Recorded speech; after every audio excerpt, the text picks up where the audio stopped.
Hello everyone. Yes, it's a new day, new start, and the day starts with all you lovely and beautiful people.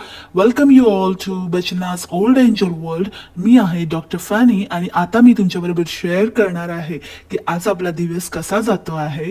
So stay tune for that. नमस्कार मंडळी, gossip गर्लच्या आजच्या नवीन पॉडकास्टमध्ये पुन्हा एकदा तुम्हा सर्वांचं खूप खूप स्वागत आहे. तुम्हाला कळलंच असेल ना की आता कोणाबद्दल आज आपलं पॉडकास्ट आहे. टॅलेंट ना, एकदम टॅलेंटेड आहे ना मी, आणि माझी मंडळी तर एक नंबर. काही न सांगताच त्यांना समजतं की पॉडकास्ट कोणावर आहे. Wavelength bro, wavelength. तुमची माझी जोडी जगात भारी. आपल्या आयुष्यात आपल्याला लोकांना महत्त्व देणं हे खूप इम्पॉर्टंट आहे.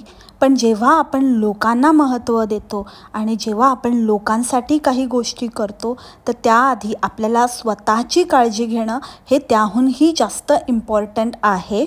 आपण कधी इतरांची काळजी घेताना आईला हे पाहिजे, सासूला ते पाहिजे, नवऱ्याला हे पाहिजे, बहिणीला हे पाहिजे, मुलीसाठी हे पाहिजे, हे सगळं करत असताना आपण स्वतःला काय पाहिजे हे विसरून जातो. आणि मी नेहमी सांगते की आपलं आयुष्य हे असं आहे. आपलं आयुष्य हे असं सरळ नाही आहे. सगळ्यांच्याच लाईफमध्ये अप्स अँड डाऊन्स हे येतच असतात. त्यातून आपण आपलं लाईफ कसं सुंदर बनवू शकतो हे इम्पॉर्टंट आहे.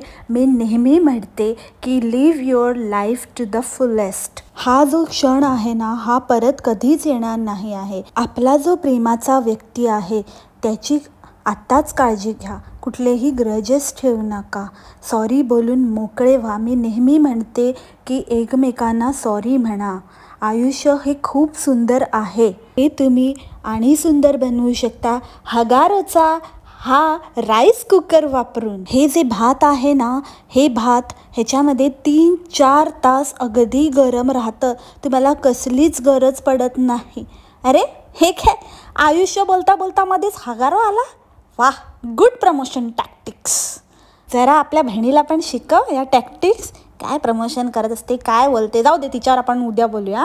आज नको. आजच सगळं तिच्याबद्दल पण आजच बोललं ना तर मग काय उद्या मी काय बोलू ना, ते उद्या तुम्ही ऐका. आज फक्त बचना. ग बाई, काय ते मिसलिडिंग टायटल्स देते काय. शरम करो, भगवान से डरो. घर एकदम रिकामी झालं.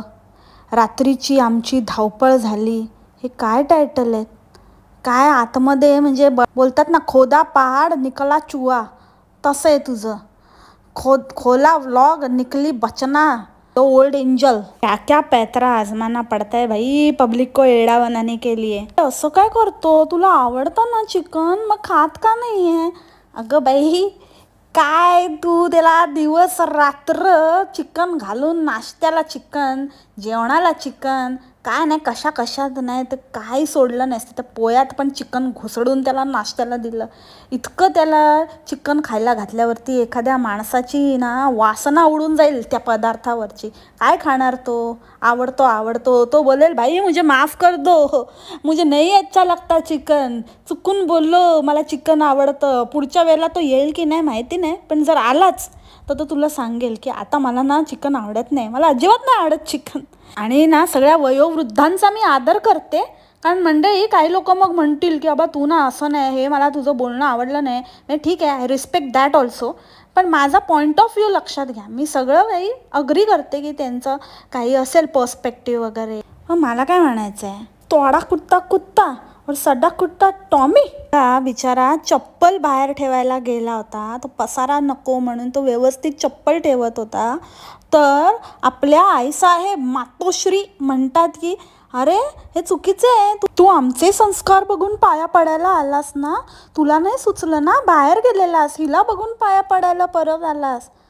ओ काकू, तो कशासाठी गेला होता ते तरी बघा. म्हणजे तुमचे ते संस्कार, तुम्ही जरा जास्तच संस्कार केले सगळ्यांवर. आणि तुमच्या सुनेने ती सगळ्या पब्लिकला संस्काराच्या गोष्टी शिकवत असते. पण स्वतःच्या मुलीचा मुलगा कधी पाया पडताना दिसला नाही. चिट्टी ताईचा मुलाला कधी पाया पडताना वगैरे बघितलं नाही. मग ते चालतं तुम्हाला, ते नाही कधी तुम्हाला दिसलं. पण त्या गणपती बाप्पाने पाया नाही पडलं तर लगेच तुम्हाला एकदम तो पडणारच होता. तो वेगळ्या कारणासाठी बाहेर गेला होता, पण लगेच तुम्ही चान्स सोडला नाही. तर मोठ्यांचा रिस्पेक्ट वगैरे केला पाहिजे, सगळ्या गोष्टी मान्य आहे, पण रोज काय ते रोज सगळ्यांच्या पाया पडायचं जरा अति नाही का होत? म्हणजे त्या रिस्पेक्टला पण काहीतरी रिस्पेक्ट असतो ना. कधीतरी आपण भेटतो, कधीतरी बऱ्याच दिवसांनी, एक आठवड्याने वगैरे आपण भेटायला आलो तर मोठ्यांच्या पाया पडणं एक गोष्ट वेगळी. हे काय आपलं येता जाता पाया पडायचं? ठीक आहे, ते तुमचे संस्कार असतील, पण सगळ्यांकडेच असं चालतं असं नाही. आणि मग ज्यांच्याकडे नाही चालत, त्यांचे संस्कार नाहीत असं आपण ठरवू नाही शकत. असू द्या मंडळी, म्हणजे मला काय म्हणायचं आहे की आपलं तर बाबल्या, दुसऱ्याचं तो कार्टा, अशीच गत झाली नाही काही. रचना मॅडम फनफेअरला गेलेल्या असताना तिथे एक ताई होत्या. त्या ताई म्हणे की हिच्यासारखी मुलगी, हिच्यासारखी सून, हिच्यासारखी जाऊ घरात असताना ना वृद्धाश्रम बनणारच नाहीत, अशी ना सगळ्यांना मिळाली पाहिजे. हो ताई, टाळी 2 हातांनी वाजते, असं नाही चालत. असं काय बाकीच्यांचं म्हणजे घरात काही लोकांचं पटत नाही, त्यांचं असं जरुरी नाही की त्यांच्या सुनाच वाईट आहेत की सासवाच वाईट आहेत. कधी कधी नाही होत, नाही जुळून येत गोष्टी. व्यक्ती कितीही चांगली असली तरी पण कधी कधी काही गोष्टी सहनशक्तीच्या बाहेर जातात. त्यामुळे असं सरसकट स्टेटमेंट करणं हे चुकीचं नाही आहे का? तुमच्या घरात अशी भटकी सून असेल तर तुम्ही चालवून घ्याल का? तिला पण म्हणाल का की बाई तू भटक बिंदास, मी चालवून घेईन, तुझ्यासारखी सून मिळणं म्हणजे माझं अहो भाग्य, असं तुम्ही स्वतःच्या सुनेला तरी म्हणत असाल का? तिचं गुणगान गाता ते. तिच्या सासूला चालतं बाबा, ती स्वतः पण सकाळची देवपूजा आटपते आणि गायब होते, ती रात्री येते किंवा अशी संध्याकाळी कुठेतरी जॉगिंग बिगिंगला जाऊन येते. सून पण तशीच सकाळी आटपते सगळं काही आणि मग दिवसभर भटकंती, कुठेही जाते काय काय, आणि मग संध्याकाळचं जेवण तर हार्डली आपल्याला कधीतरी बघायला मिळतं. तर मग काय असं काय ॲडजस्ट करतात, काय दाखवत नाही आपल्याला, तर काय करत असतात. तर ते तुम्ही जुळवून घेतलं आहेत ना, जुळून येते रेशीम गाठी आपुल्या रेशीम गाठी, तशा तुमच्या जुळून आलेल्या आहेत, त्याच्यामुळे ते तुमचं चाललं आहे. पण सगळ्यांच्या बाबतीत बाबा सगळे एवढे भाग्यवान नसतात हो. उगाचच दुसऱ्यांच्या लेकी सुनांना कॉम्प्लेक्स आणू नका, तुमचं स्वतःचं बघा. चिट्टी ताई नेहमी एकटी एकटीच फिरत असते, ते तर मी बोलून बोलून आजकाल मुलाला आणते, जरा दाखवते, पण नवऱ्याचा तर काही अत्तापत्ताच नाही आहे. आणि सासू सासऱ्यांचं पण काय चाललं आहे, तिचं पण काय वेगळंच आहे. म्हणजे त्यांची नाही आहे ना गोकुळ फॅमिली तुमच्यासारखी असतं, त्याच्यावरूनच तुम्ही समजा ना. रचनाताई म्हणते तिला विचार पडला होता की कसं काय या हिरो हिरोईनची स्किन अशी मेंटेन राहते, एवढं उन्हातानाचं ते फिरतात, एवढ्या गोष्टी करतात, एवढं शूट उन्हात वगैरे असतं त्यांचं, तरी पण त्यांची कशी काय स्किन ते मेंटेन ठेवतात. मग त्यांना कळलं की त्या डर्मॅटोलॉजिकली टेस्टेड प्रॉडक्ट्स वापरतात, मग त्याच्यामुळे त्यांची स्किन चांगली राहते. आता कळलं ना, तुम्हाला पण कळलं ना मंडळी काय कळायचं ते. तुम्हाला पण तुमच्या डर्मॅटोलॉजिस्टचा सल्ला घेतला पाहिजे. ह्या लोकांचं फालतू ज्ञान ऐकून कुठले पण प्रॉडक्ट घेऊ नका. ते प्रमोशन होतं, पण त्यात प्रमोशनमध्येच बोलता बोलता ताई बोलून गेल्या की सेलेब्स सगळं काही क्लिनिकली प्रूव्हन डर्मॅटोलॉजिस्ट टेस्टेड प्रॉडक्ट्स घेतात, तर तुम्ही पण तेच प्रॉडक्ट घ्या. म्हणजे प्रॉडक्टवर लिहिलेलं असं तर सगळ्यावर लिहिलेलं असतं, पण म्हणून काय ते तसं नाही. तुम्ही स्वतः विजिट करा क्लिनिकला आणि तुमचं सगळं प्रॉपर एक्झामिनेशन करू द्या तुमच्या स्किनचं, आणि मग ते सांगतील ना ते प्रोडक्ट्स तुम्ही घ्या आणि तसे फॉलो करा. ठीक आहे, ह्या लोकांचं काय ऐकू नका. आणि काय माझ्या मूवीचं प्रीमियर आणि काय फर्स्ट लुक, कसला मूवी, कसलं काय आणि काय रोल, मॅडमचा तर रोल तुम्हाला ऑलरेडी मिळालेला आहे, त्यात नवीन काय. तरीच मी म्हणते डॉक्टर फनी असं कसं नेहमी हे ब्युटिफुल, आज खूप छान दिसते, आज खूप सुंदर दिसते म्हणणारा अचानक कसं सारखा 2-3दा टीचर आली बोलायला लागला, टीचर मॅडम आल्या. आत्ता मला कळलं तुम्हाला तोच रोल मिळाला आहे ना. ते कम्युनिटीचा तिथला तो काहीतरी ग्रुप आहे त्यांचा, आपला कसा असतो भोंडल्याचा ग्रुप वगैरे तसं, तर त्या ग्रुपने काहीतरी ही शॉर्ट फिल्म काढली आहे, त्यात हिचा नंबर लागला आहे. अरे पण तुला काय टीचरचा रोल दिला, तुला मेन लीड नाही दिलं. तुझे एवढे खतरनाक तू जे काढतेस शॉर्ट फिल्म्स, मी विवादिता आणि काय ती कपलची कुठली तरी स्टोरी काढलेली, तर मग ते सगळं बघितलं नाही तुझं काम त्यांनी. किती अमेझिंग ॲक्टर आहेस तू. काय पण टायटल देत असते, काही पकवते लोकांना, म्हणजे फिल्म आणि हे आणि ते. तुझी रोजचीच फिल्म चालू असते. मोठी आली हिरोईन. काय काय करावं लागतं आजकाल. त्या बाजूच्या वहिनींना पण स्वतःच्या कंटेंटसाठी बोलावते, त्यांना पण सामील करून घेतलं आहे. उगाच नाही ते गिफ्ट आणि जेवण आणि खाणं आणि सगळं काही मस्केबाजी चालू असते. मी तुम्हाला बोलली ना, ही जेव्हा कोणासाठी काहीतरी करते ना, तर बकरा हलाल व्हायला रेडी राहा त्या बकऱ्याने, समजून जायचं. काय तर म्हणे, काय झालं आज अचानक क्लिनिंग काढले, आज काय हे सगळं पसारा काढला आहे. मी डीप क्लिनिंग करते. कसले डीप क्लिनिंग कशाला म्हणतात माहिती आहे का? असा ओटा तर मी रोज पुसते रात्री जेवण झाल्यावर. रात्री काय, दुपारी पण. दुपारचं जेवण झालं की ओटा पुसायचा, रात्रीचं जेवण झालं की ओटा पुसायचा. याच्यामध्ये काय डीप क्लिनिंग? आधी काय कशाला म्हणतात ना ते शिकून घ्या. बस तर शाळा बदलली त्याच्यावरच प्रवचन दिलं. बापरे, आमची शाळा अशी आहे, आमची शाळा तशी आहे, आता नवीन शाळेमध्ये हे भारी आहे आणि ते भारी आहे. आणि आता ना तिकडे गेल्यावर सगळे टीचर्स आहे ना नमस्कार बोलतात आणि त्यांना ना सांगितलं आहे की कसं ग्रीट करायचं. कोण तुमच्याकडे आलं की त्यांना कसं मुलांनी बोलायचं, त्यांच्याबरोबर कसं कम्युनिकेशन करायचं आणि कसं बोलायचं. ऐसा बमचिक बम बम, welcome to our class. Imagine तुम्ही त्यांच्या घरी गेलेत ना, तर तुमचं पण असंच स्वागत होईल. बमचिक बम बम, वेलकम टू आवर होम. अरे ठीक आहे, जो तो आपल्या परीने आपल्या मुलांसाठी चांगलं करतच असतो. आम्ही शाळा बदलली, आम्हाला थोडं काही गोष्टी पटत नव्हत्या, तर आता आम्ही दुसरं जसं आम्हाला हवं होतं ते त्या जे काही रिक्वायरमेंट्स होत्या त्या ह्या स्कूलबरोबर टिक होत होत्या, तर आम्ही ही स्कूल ऑप्ट केली. बस एवढं बोलून विषय संपत आला असता. काय बापरे, ते लेक्चर समोरच्या व्यक्तीला कॉम्प्लेक्स येईल. वा, आपण बरोबर शाळेत घातले ना आपल्या मुलांना. हो, तुम्ही यांच्या नादाला काय लागू नका. बेस्ट करताय, जे काही करताय ते बेस्ट आहे. प्रत्येकजण आपापल्या मुलांसाठी आपापल्या परीने चांगलेच निर्णय घेत असतो. आमचा काय भरोसा नाही बाबा. त्या शाळेचं पण प्रमोशन असू शकतं. प्रमोशन करून करून करून त्याच्यातनं पण फीमध्ये डिस्काउंट घेत असतील. You never know. आता तुमचा खिसा कापला जाईल यांच्या चक्करमध्ये. यांचं काय आहे. आणि हे लोक तर एकमेकांचीच पोलखोल करण्यात लागलेले असतात वाटतं. इथे लोक दुसऱ्यांची पोलखोल करतात आणि हे आपापसातच लागलेत. बबी व्लॉगमध्ये तिरुपतीला असतानाच बचना मॅडमने ते रिटर्न आल्याचं डिक्लेअर करून टाकलं. म्हणजे ते ऑलरेडी इकडे आहेत, आम्ही त्यांना भेटायला जातो आहे, ते सगळे व्लॉग पण टाकून द्याल. अरे ठीक आहे बचना, अरे किती दिवस त्याच्याकडनं असं बदला घेणार आहेस तू. त्याने तुझं गाडीचं सरप्राईज रिव्हील केलं म्हणून तू आता काय त्याचे सगळे सरप्राईजवर सरप्राईजच फोडणार की काय. आणि तुम्ही ऐकलं का मंडळी जे मी ऐकलं. तेव्हा तो बबीचा भाऊ डॉक्टर फनीच्या क्लिनिकमध्ये आलेला. फुगुनी पण होती तिथे. आणि जेव्हा डॉक्टर फनीने विचारलं की बबी कुठे आहे, बाबूचे बाबा कुठे आहेत, तेव्हा त्याचा भाऊ काय बोलला. बाबूचे बाबा गेलेत लग्नाला लोकांची मारायला. तुम्हाला विश्वास नाही होत आहे तुमच्या कानांवर. Time stamp 10:33 10:34. बघा तुम्ही, मला पण नव्हता विश्वास होत. आणि या बचनाने ठेवलं पण. एडिटिंगच्या वेळेला ती काढू शकत होती इझिली, पण तिने ते ठेवलं. मला नाही माहिती आता काय प्रूव्ह करायचं आहे त्यांना.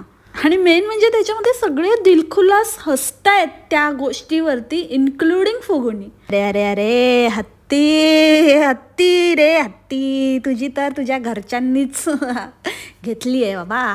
डॉक्टर फनी काय पण काय उगाच काही फेकायचं म्हणून फेकू नका. काय बोलायचं मग काय नाही तर बोलायचं. आता आम्ही चाललो आहे बाबूला बघायला, आमच्या गॅनूला बघायला. खूप दिवस झाले ना आम्ही गेलो नाही, खूप दिवस झाले भेटलो नाही. खूप दिवस म्हणजे नक्की काय असतं डॉक्टर फनी?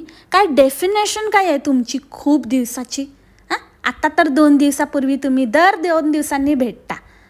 नाहीतर मग इवन त्या व्हिडिओमध्ये सुद्धा आज तुम्ही भेटले तर उद्या लगेच ते तुमच्या क्लिनिकला आले. अजून काय हवं आहे? म्हणजे खूप दिवस म्हणजे 24 आवर्सचा गॅप असतो का?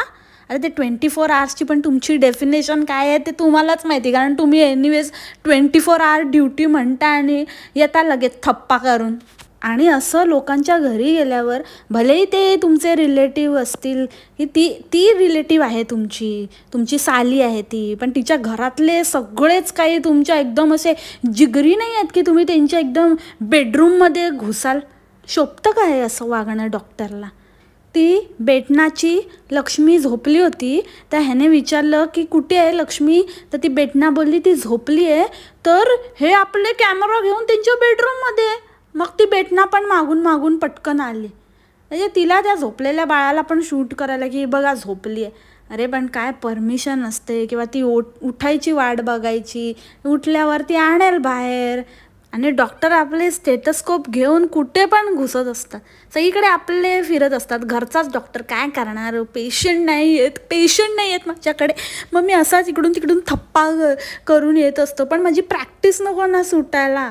म्हणून मग मी जिथे जातो ना तिथे मग माझा स्टेटस्कोप घेऊन जातो आणि मग मी तिकडे जाऊन मुलांना चेक करतो. मी डॉक्टर आहे, कळायला नको का लोकांना? बघा ना, नाहीतर या ना गॉसिप गर्लने आधीच मला सगळीकडे बदनाम केलं आहे कॅमेरामन म्हणून. आता मी त्या दिवशी कुठेतरी गेलो ना, तिथे लोक मला विचारत होते की अरे हां तुम्ही वचनाचे कॅमेरामन काका कसे आहात, कॅमेरामन काका आले. मग मला ना रिअलाईज झालं की अरे मी कॅमेरामन थोडी आहे, मी डॉक्टर आहे. आता मी ना असं गळ्यातच घालून फिरतो माझा स्टेथोस्कोप कुठे पण गेलं तरी. ना म्हणते मुलींना सेम वागणूक दिली पाहिजे. आम्ही आमच्या घरात सगळ्या मुलांना असं शिकवतो, असं काही हे मुलीची कामं हे मुलाची कामं असं काही नाही आहे, असं सगळ्यांनी हेच केलं पाहिजे. हो ते तर दिसतंच आहे आम्हाला की काय कामं करत असतात ते तुमच्या घरातले पुरुष. ते शाळेवरून आठवलं की ते शाळा ठीक आहे, तुम्ही किती चांगल्या शाळेत घाला आणि पाया पडायला सांगा मुलांना, पण तेच संस्कार आजच्या जगात इनफ नाही आहे.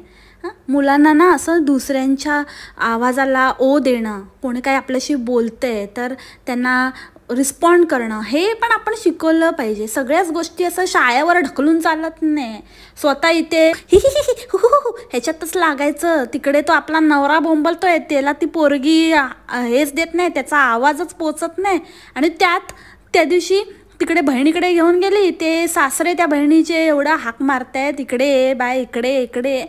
त्याला पण या बाईचं लक्ष नाही ते नाहीच, पण तो डॉक्टर फनी तो कॅमेरा पण मारतोय, तर रेकॉर्ड पण करतोय, पण एका शब्दाने त्या मुलीला बोलत नाही की बाबा आजोबा हाक मारतायत, जरा काय बोलतात ते बघ, जरा काय इकडे ये तू पहिले इकडे. अजिबात नाही. आणि ते बघितलं तुम्ही तो काय प्रकार होता, किती ते घाणेरडेपणा. ती छुट्टी ताई ती कुठली ती ट्राउझर घालून आलेली, ती ट्राउझर चेंज केली तिने, आणि ती चेंज केलेली दिवसभर घातलेली ट्राउझर ती मायसा ती पूर्ण ती ट्राउझर घालून डोक्यात तिच्या घुसवत होते. काय हायजीन वगैरे नावाचा काय प्रकार आहे काय? डॉक्टरच्या घरातले तुम्ही कुठल्या अँगलने वाटतात? अरे छुट्टीताईवरून आठवलं, छुट्टीताई पण उतरल्या व्लॉगिंगमध्ये. मिनी व्लॉग्स आता मी काय केलं, काय शाउट आउट देत नाही आहे, पण सांगते म्हणजे एका मागे एक तयार होत आहेत बाबा. नेपोटिझम इन यूट्यूब, यांचं सगळंच लॅविश असतं बाबा, काय ऐकत नाही कोणाला. तुम्ही बघितलं का मंडळी एवढं ताण झाम जायवळचं? आमच्याकडे तर बाबा साधं सोपं आजी आजोबा मामा म्हणजे इमिडिएट फॅमिली कोण असतील ते मेंबर्स असतात आणि न्हावी असतात. न्हाव्याला श्रीफळ पाकिट असं द्यायचं आणि पाया पडायचं, झालं. एवढंच असतं बेसिकली. ह्यांचं काय बाबा, आईला कपडे, मुलीला कपडे, मुलीच्या आईला कपडे, मावशीला कपडे, भाचीला कपडे, आजूच्याला कपडे, बाजूच्याला कपडे, सगळ्यांना शॉपिंग. आणि काय कानातले सोन्याची खरेदी. ह्यांची तर खरेदी बघून आहे ना मला माझी परिस्थिती ही अशी आहे असं वाटतं. फिर से आ गए रे बाबा, इधर जहर खाने का पैसा नहीं है तो जा रे क्या कितना पैसा का मेरे को दिखाती है, जलन होता है मेरे को, जलता है दिल मेरा. आज तर ते बाबांची पुण्यतिथी होती. बाबा तुमच्या आत्म्यास शांती लाभू दे. पण काय तुमचं बाबा वागणं आपल्याला पटलं नाही. म्हणजे काय दाखवलं एवढं सकाळी, एवढा ड्रामा, तोंडबिंड पाडून बसले होते आणि किती असा आनंद म्हणते, किती दुःख झालं आणि किती काय असं वाटतं. असं एकदम लेक्चरबाजी केली ॲज युजल. त्यांना तर सवयच आहे 10-10 मिनिटाचं आपल्या व्लॉगमध्ये प्रवचन द्यायची. आणि नंतर रात्री एकदम काय बाबा, एकदम सून मुलगी पण निघाली पार्टी करायला, एकदम झोडायला, एकदम चिकन बिकन कबाब बिबाब बिर्याणी ऐकत नाही. मज्जाच मजा. संध्याकाळी पण छुट्टीताई आपल्या मुलांसाठी मॅकडॉनल्ड्स वगैरे घेऊन आली होती. ते ठीक आहे, चला मुलांना काय, त्यांना काय कळतंय बिचाऱ्यांना. पण ते दारातच, तिथेच म्हणजे अक्षरशः दारातच खायला दिलं होतं तिने. आणलं आणि बाबा तिथेच टाकलं खाली. तिथे टिपॉय आहे, चला ते डायनिंग टेबलवरती ते बाबांचं सगळं मांडलं होतं. टिपॉय वगैरे होतं, सोफ्यावर बसवायचं त्यांना, व्यवस्थित तिकडे द्यायचं खायला. आणि कळलं ना तुम्हाला काय इमर्जन्सी झाली. 11:30ला कुठे पळापळ झाली. आणि तुम्ही बघितलं का ते 2 तास तिथे थांबलो म्हटल्यावरती आमच्या ताईंचा सूर एकदम बदलला. आधी म्हणाला थँक्यू आपने मेरे लिए इतना वेट किया यहाँ पे. जसं तो म्हणाला की मेरा 2 घंटा वेस्ट हो गया, तसं लगेच ह्या म्हणायला लागला की नाही 2 घंटे कुठे, आत्ता तर एवढ्या वेळ कुठे ऑर्डर केलेली. तो प्रूफ दाखवतोय की बघा तुमचा ऑर्डरचा टाईम. आणि आता तुम्ही काय बोलताय, ती छुट्टीताई पण बोलते की नाही केली असेल आपण ऑर्डर. अरे तुम्ही तिकडे जाऊन परत आलात, काय बायकांना या म्हणावं. आणि एवढा आटापिटा केला, शेवटी ते काय 12च्या आत पोचल्याच नाही. त्याच्यामुळे ते खाणं तर वेस्टच झालं असेल. अरे तुझ्याकडे एवढा पैसा आहे, उफाळून वाहतोय, तर त्या माणसाला द्यायचे ना 4 पैसे टिप म्हणून. एवढा वेळ तो वाट बघत होता, तो बोलला पण. त्याचा म्हणण्याचा उद्देश हाच होता की मी आता इतका वेळ थांबलो तर मला काहीतरी चिरीमिरी द्या. तर आपल्या ताई कसल्या त्याच्याबरोबर हुज्जत घालायला, एकदम त्यांचा टोनच चेंज झाला आणि एकदम हुज्जत घालायला लागला. आणि नंतर मग त्याने प्रूफ केल्यावरती त्याला सॉरी म्हणून कळटी. Okay sorry. चांगला तुम्ही वेळ पांघरून पेडगावला. ह्याच्यावरूनच कळतं ना की माणसाची द्यायची दानत किती आहे. खरंच कोणाला गरज असेल तिकडे देतो की उगाच गरज नसलेल्यांवर उधळतो. आणि ती छुट्टीताई आजकाल यांच्या सहवासात जास्त का असते ह्याचं कारण पण आता आपल्याला कळलंय ना. व्लॉगिंगचे धडे घेण्यासाठी कसं काय करतात, काय करतात, तर ते हळूहळू शिकतायत आपल्या छुट्टीताई. सो पण ह्यांनी जी काही अक्कल लावली या आळशी बायकांनी, तिथे स्वतः हादडत होत्या आणि मग तिथून मूर्खासारखं ऑर्डर केलं, ते दुसरीकडेच पोचलं. मग तिथे पोचल्यानंतर परत एवढं ट्रॅव्हल करून, एवढं पेट्रोल जाळून परत गेल्या. आता अर्थात ह्यांना काय कमी नाही आहे म्हणा, या बिंदास ते कुठे पण जातात. ते क्रॉफो मार्केटला जातात प्रत्येक वेळेला आणि तिथे जाऊन 100 रुपयाचा पार्किंग लावतात. तर हे काय आहे. पण मी काय म्हणते की प्रॅक्टिकली विचार करायचा ना की काय कन्व्हिनियंट आहे. आपण तिथे जाऊन आणणार, त्याच्यामध्ये आपण वेळेत पोचू शकतो का. त्यापेक्षा दुसरी ऑर्डर करायची. पहिली ऑर्डरचे पैसे गेले असते, आता आपण काय करणार. आता शेवटी काय झालं, ते ना तुला ना मला आणि घाल कुत्र्याला अशी हालत झाली ना. पोचलात तर नाहीच तुम्ही. आणि धावपळ झाली म्हटल्यावरती मला असं वाटलं काय झालं आणि काय नाही. हे काय फुसकी धावपळ बाबा. या लोकांचं ना सगळंच वेगळं असतं. यांची स्वप्न वेगळी, यांची धावपळ वेगळी, यांची एमर्जन्सी वेगळी. आपल्यासारखं नाही बाबा, आपण सामान्य माणसं. चला तर मग मंडळी, ह्याच नोटवर आजचं पॉडकास्ट इथेच थांबवते. आय होप तुम्हाला आवडलं असेल. भेटूया आपल्या नवीन पॉडकास्टमध्ये उद्याच्या भागात नवीन विषयासोबत. तोपर्यंत खा प्या मस्त राहा आणि स्वस्त राहा. Take care, bye, मासलामा.